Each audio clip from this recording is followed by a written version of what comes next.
Hi dear students, let's see this question that was asked from the topic of current electricity in the JEE Advanced Paper 1 Physics 2020। ये एक amazing question पूछा गया था paper 1 में। Paper 2 तो अपने आप में बहुत बढ़िया था, बट पेपर 1 में ये एक बहुत अच्छा क्वेश्चन पूछा गया था। जिस भी बच्चे ने ये क्वेश्चन सही किया उसकी रैंक में डेफिनेटली बहुत इंप्रूवमेंट हुआ होगा, because this was potentially a rank improving question. Let us see what is happening in this. इसमें एक डिस्क R2 रेडियस की ली गई है और उसमें से R1 रेडियस की हाफ डिस्क ली गई है R2 रेडियस की, और उसमें से R1 रेडियस की हाफ डिस्क को एलिमिनेट कर दिया है, रिमूव कर दिया गया है। ये वाला जो पॉइंट है, मतलब ये वाला जो सरफेस है, इसको हमने V0 पोटेंशियल पे रखा है। अगर इसको 0 पे मान ले तो दैट मीन्स इसके अक्रॉस हमने एक V0 की बैटरी लगा दी है, और इस डिस्क की जो थिकनेस है जो कि स्क्रीन प्लेन के अंदर गई होगी, मतलब स्क्रीन प्लेन के अंदर एक थिकनेस अपन एज्यूम कर रहे हैं T, बहुत छोटी सी थिकनेस वो है। तो सबसे पहले तो हमें इसकी करंट की वैल्यू निकालनी थी जो इसमें करंट फ्लो करेगा। तो ये पार्ट फिर भी फेयरली सिंपल था, बिकॉज ऐसे क्वेश्चंस बहुत सारे बच्चों ने अपनी जेई प्रिपरेशन में किए होते हैं। तो क्विकली अपन इसकी रेजिस्टेंस निकाल लेंगे सबसे पहले। तो रेजिस्टेंस निकालने के लिए let us see what is happening over here. ये मैं बार बड़ा फटाफट फिगर बना देता हूँ यहाँ पे। तो बेसिकली अगर तुम सोचो ये वो डिस्क है, अब यहाँ से सेंटर से अगर हम R डिस्टेंस पे जाएं और dr थिकनेस की एक रिंग ले, हाफ रिंग, ये dr थिकनेस की एक हाफ रिंग ले लिया हमने, ठीक है। तो ये चीज dr है, मतलब this is dr and this is r। तो करंट इसमें पॉइंट P सेंटर करेगा और पॉइंट Q से बाहर आ जाएगा, और P और Q के बीच में पोटेंशियल डिफरेंस V0 है। So we can say that current की डायरेक्शन ऐसी है इसके अंदर, करेक्ट। तो उसको अगर हम थोड़ा सा इस साइड पे और बेटर दिखाएं तो बेसिकली करंट ऐसे जा रहा है, ठीक है, क्लॉकवाइज, राइट। तो इस छोटे से एलिमेंटल हाफ रिंग का जो रेजिस्टेंस है, अगर मेरे को वो लिखना है तो मैं लिख सकता हूँ dr मतलब इसकी रेजिस्टेंस, ठीक है। R symbol, capital R symbol मैंने रेजिस्टेंस के लिए यूज किया है। तो वो क्या होती है, रो L बाई रो इसकी रेजिस्टिविटी, L होती है वो लेंथ जो कि करंट के फ्लो की डायरेक्शन में ली जाती है। तो करंट का फ्लो ऐसे हो रहा है, ठीक है, P से Q की तरफ, ठीक है, अलोंग दिस सर्कल। तो मैं उसको बोल सकता हूँ लेंथ, जो कि हो जाएगी पाई इंटू R इसका रेडियस, ठीक है। तो रो L अपॉन एरिया होता है क्रॉस सेक्शन एरिया। तो अगर अपन ध्यान से सोचें तो क्रॉस सेक्शन एरिया क्या है, ये लेंथ इंटू जो ब्रेड्थ स्क्रीन के अंदर गई, मतलब जो थिकनेस ऑफ द डिस्क है। तो ये लेंथ हो गई dr इंटू जो स्क्रीन के अंदर थिकनेस गई है वो T, वो हो गया cross section area. I hope you would have understood, ठीक। अब ऐसे सारे रेजिस्टेंस अगर हम यहां से लेकर यहां तक सोचें तो ऐसे सारे रेजिस्टेंस पैरेलल में दिखेंगे, क्योंकि ऐसी सारी रिंग्स के अक्रॉस पोटेंशियल डिफरेंस की वैल्यू सेम है। I hope this is very very obvious. Hence we can say that ऐसे सारे रेजिस्टेंसेस को हमें पैरेलल में ऐड कर देना चाहिए। That means 1 upon dr1 plus 1 upon dr2 plus 1 upon dr3 plus 1 upon dr4। That means 1 upon R equivalent की value आएगी integration of 1 upon dr, like 1 upon dr1 plus 1 upon dr2 plus 1 upon dr3 ऐसे करके। Hence it is easy to see कि ये बन जाएगा dr into t divide by rho into pi into R। Inside radius R1 था यहां से यहां तक, और आउटसाइड रेडियस R2 है। तो इस पूरे इंटीग्रेशन को अपन R1 से R2 तक इंटीग्रेट कर देंगे। So this will become T upon rho pi ln of R2 by R1। Limits डालने के बाद ये 1 अपॉन R इक्वलेंट की वैल्यू आई है, ठीक है। हमें करंट निकालना था, हमने इसकी इक्वलेंट रेजिस्टेंस निकाल ली है। तो delta V is equals to IR, या फिर current is equals to delta, मतलब करंट पूरे डिस्क में निकालना है, पूरी इस एन्युलर रिंग में बोल सकते हैं या डिस्क में बोल सकते हैं। तो I is equals to delta V by R, potential difference V0 है अपॉन R। तो बेसिकली हम इसी फैक्टर से मल्टीप्लाई कर देते हैं, T upon rho pi ln of R2 by R1। ये R2 R1 रेडियस है, not the resistance. So I hope you would have understood. ये हमारा पहला ऑप्शन मैच भी करता है। You can see this is exactly the first option. ये वाला ऑप्शन बहुत बच्चों ने कर भी लिया होगा। रियलिटी में ये जो इसके जो सेकंड, थर्ड, फोर्थ ऑप्शन है BCD, ये अमेजिंग है। अब देखते हैं इस क्वेश्चन में एक्चुअली अमेजिंग चीज क्या है। ठीक है, अब इसको मैं फिर से एक बार इस रिंग को मैं यहां पे बना देता हूं। ठीक है, अब अगर अपन इसका वापस से एक छोटा सा पार्ट देखें, ठीक है, ये वाला पार्ट, तो इसमें जो करंट का फ्लो है वो क्लॉकवाइज डायरेक्शन में हो रहा है। ठीक है, तो अच्छा, करंट की डायरेक्शन मानी जाती है पॉजिटिव चार्जेस की डायरेक्शन में, मतलब अपन मान रहे हैं कि पॉजिटिव चार्जेस ऐसे क्लॉकवाइज फ्लो कर रहे हैं, ठीक है, पी से क्यू की तरफ। बट रियलिटी क्या है, रियलिटी में इलेक्ट्रॉन्स क्यू से पी की तरफ फ्लो कर रहे हैं, ठीक है, और आर रेडियस में फ्लो कर रहे हैं, राइट, ये रेडियस आर है, तो आर रेडियस में क्यू से पी की तरफ इलेक्ट्रॉन्स फ्लो कर रहे हैं। अब ये कैसा पाथ है, सर्कुलर। तो सर्कुलर पाथ होने का क्या मतलब है कि इलेक्ट्रॉन्स अगर क्यू से पी सर्कल मूव कर रहे हैं तो उसका मतलब उनके ऊपर एक सेंट्रीपिटल फोर्स लग रहा होगा, जो कि सर्कल में मूवमेंट के लिए एक्सेलरेशन की रिक्वायरमेंट होती है। तो वो एक्सेलरेशन सेंट्रीपिटल एक्सेलरेशन है, तो हमें एक सेंटर की तरफ एक फोर्स चाहिए। अब वो सेंटर की तरफ फोर्स कहां से आएगा, रियलिटी में क्या होता है कि इस डायरेक्शन में एक electric field, radial electric field develop होती है। एक्चुअली इसके एजेस पे चार्जेस डेवलप हो जाएंगे, जैसा मोशनल ईएमएफ में होता है। ठीक है, तो जैसे एक रॉड मूव करती है तो रॉड के एंड पॉइंट्स पे चार्जेस डेवलप हो जाते हैं, ठीक है, जिसकी वजह से रॉड के अंदर पोटेंशियल डेवलप होता है। तो सेम चीज यहाँ पे भी हो रही है, इसके मतलब एंड, ये रेडियल डिस्टेंसेस, मतलब कि आउटर एंड और इनर एंड पे चार्जेस डेवलप हो जाएंगे, जिसकी वजह से एक रेडियल इलेक्ट्रिक फील्ड एग्जिस्ट करेगी। अब ये सोचने की बात है कि किस तरफ पॉजिटिव चार्ज डेवलप होगा और किस तरफ नेगेटिव चार्ज डेवलप होगा, या इलेक्ट्रिक फील्ड की डायरेक्शन किस तरफ होगी।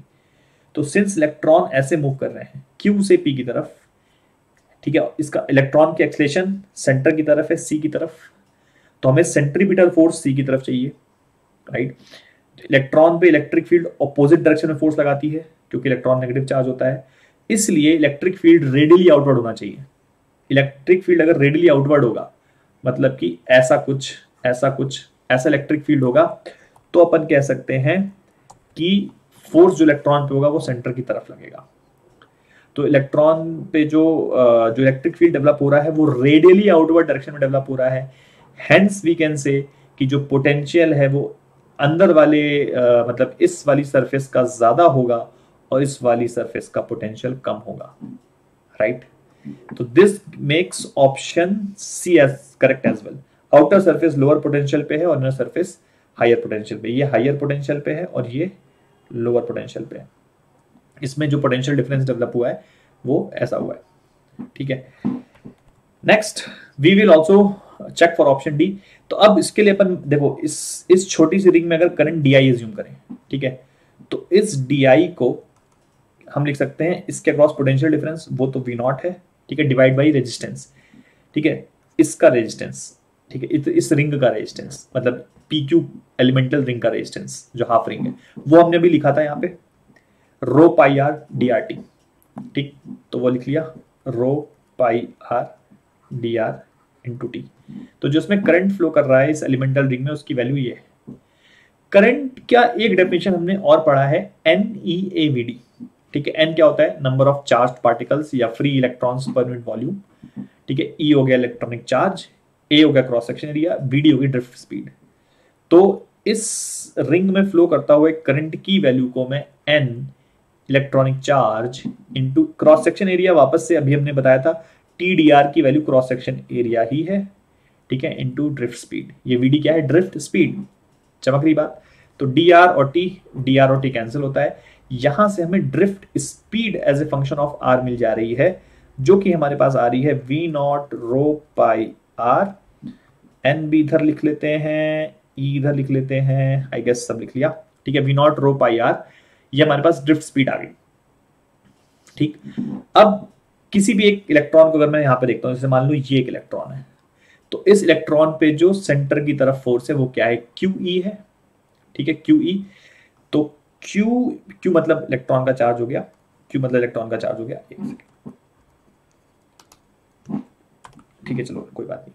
तो E इंटू ई, चलो ठीक है, E इंटू ई, इस पे फोर्स लग रहा होगा, ठीक है, और ये फोर्स सेंटर की तरफ लग रहा है, that should be is equals to M, where M is mass of electron, into VD square upon radius.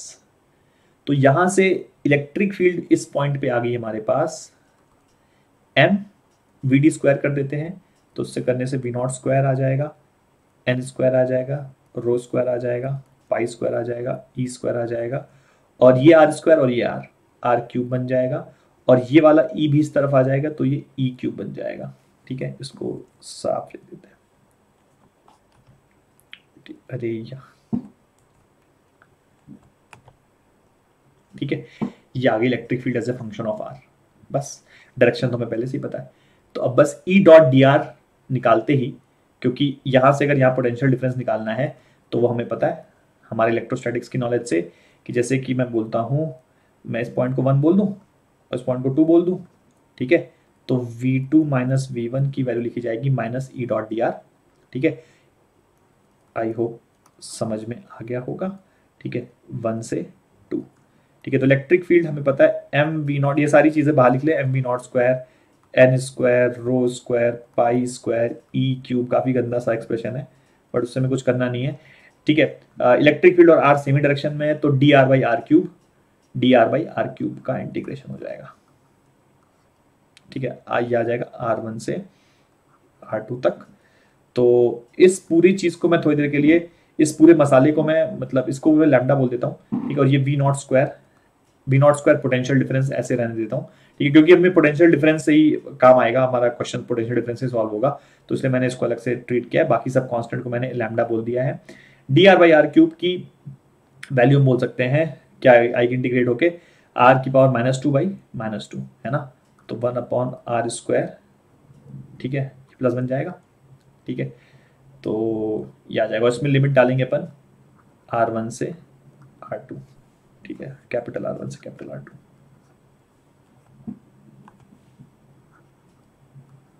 Right, तो ये एक्सप्रेशन आ रहा है lambda V not square upon 2, 1 upon R2 square minus 1 upon R1 square. ठीक है, this is what we get, this is the potential difference.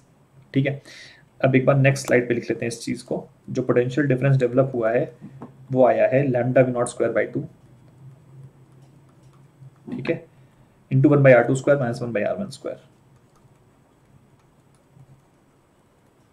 ठीक है, अब if you go back to the options, हमें प्रूव करना था डेल्टा वी आई के proportional है। तुम यहां से देखो कि वी नॉट करंट के प्रोपोर्शनल है ना, वी नॉट करंट के प्रोपोर्शनल है, दिख रहा है, और वी डेल्टा वी नॉट के प्रोपोर्शनल, वी नॉट स्क्वायर के प्रोपोर्शनल आ गया। तो डेल्टा वी अगर वी नॉट स्क्वायर के प्रोपोर्शनल आ गया और डेल्टा वी और वी नॉट तुम्हारा आई के प्रोपोर्शनल था, ठीक है, तो V can say delta V is proportional to I square. I hope you would have understood, hence option D is also right. इसमें एक और बढ़िया चीज, इसमें बोला गया था ignore any role of magnetic field due to the current. इस बात का क्या यूज था? देखो, ये जो करंट फ्लो कर रहे हैं, जैसे कि ये वायर में भी है करंट और यहाँ भी ऐसे करंट जा रहा है, यहाँ भी ऐसे करंट जा रहा है, तो इसकी वजह से कैन यू फील कि हर एक पॉइंट पे मैग्नेटिक फील्ड भी आएगी, जैसे यहाँ पे एक मैग्नेटिक फील्ड भी आएगी, है ना, जिस मैग्नेटिक फील्ड का कंपोनेंट स्क्रीन प्लेन के अंदर जा रहा होगा। जैसे ऐसे सोचो कि जो है कि वैल्यू तो नहीं मालूम, बट इस यहाँ पे एक फील्ड आएगी जिसका कंपोनेंट स्क्रीन प्लेन के अंदर, मतलब जो कि स्क्रीन प्लेन के अंदर जाएगी, कंपोनेंट भी क्या, पूरी की पूरी मैग्नेटिक फील्ड स्क्रीन प्लेन के अंदर जाएगी इस पॉइंट पे। ठीक है, डीएल क्रॉस आर से अपन सोच सकते हैं, तो मैग्नेटिक फील्ड स्क्रीन प्लेन के अंदर जाएगी, तो उस मैग्नेटिक फील्ड की वजह से मूविंग चार्जेस पे फोर्स लगेगा। तो मूविंग चार्ज मतलब जो हमने सेंट्रीपिटल फोर्स पूरा का पूरा इलेक्ट्रिक फील्ड की वजह से लिख दिया है, उसमें रियलिटी में मैग्नेटिक फील्ड का भी एक रोल आएगा। तो वो हमें मैग्नेटिक फील्ड पता नहीं है क्या है, इसलिए हमने इस चीज को इग्नोर करने को बोला था आईआईटी ने कि इस फैक्ट को अपन इग्नोर कर सकते हैं, right. So I hope you would have understood this and you would have enjoyed the solution. That's all. Thank you.